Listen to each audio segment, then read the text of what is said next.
Hey guys, Redbeard. Well, I am back.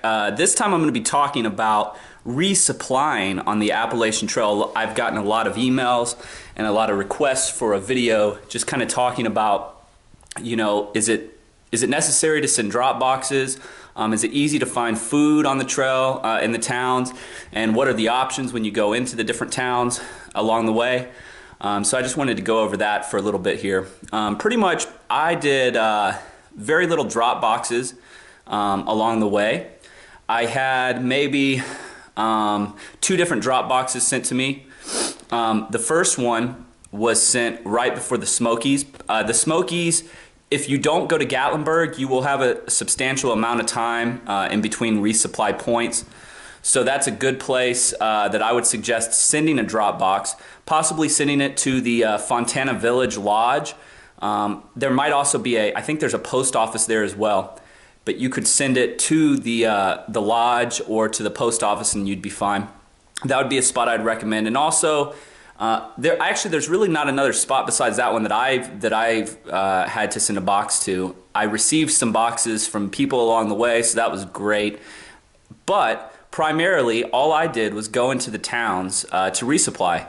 So essentially, when you go into the different towns along the Appalachian Trail, you're going to find that in those towns, there's usually just Family Dollars, Dollar Generals, sometimes just a gas station.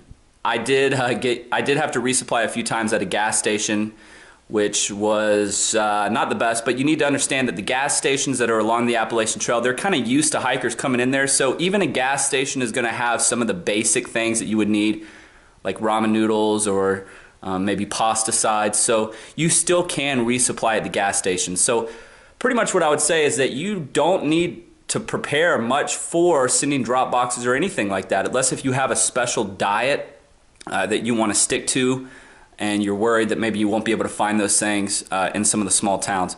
The Dollar Generals and the Family Dollar were great, honestly, for resupplying. They had everything I needed.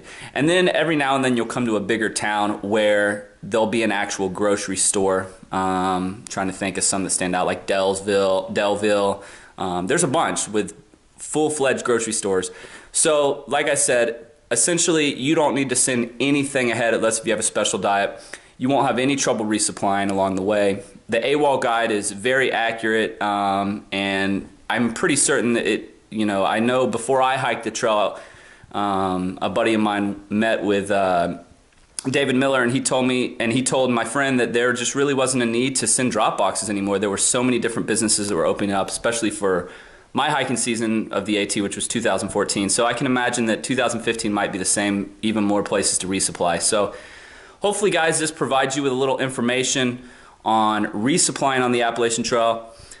The majority of the resupplies are easily accessible and don't require much. Maybe you have to hitch into town, but most of them are pretty close, so you don't even really have to hitch until you get up to New England. So in New Hampshire and Maine, especially Maine, I would say it gets more difficult when it comes to resupplying. Now, I still didn't send a drop box myself at all during Maine. You just are required to hitchhike a little bit further to get into town, maybe 15 miles in some situations.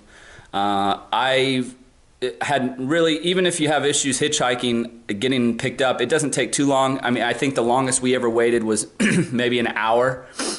So you'll get pretty used to hitchhiking if you've never done that. I didn't hitchhike on the Appalachian Trail, I don't think, until Virginia.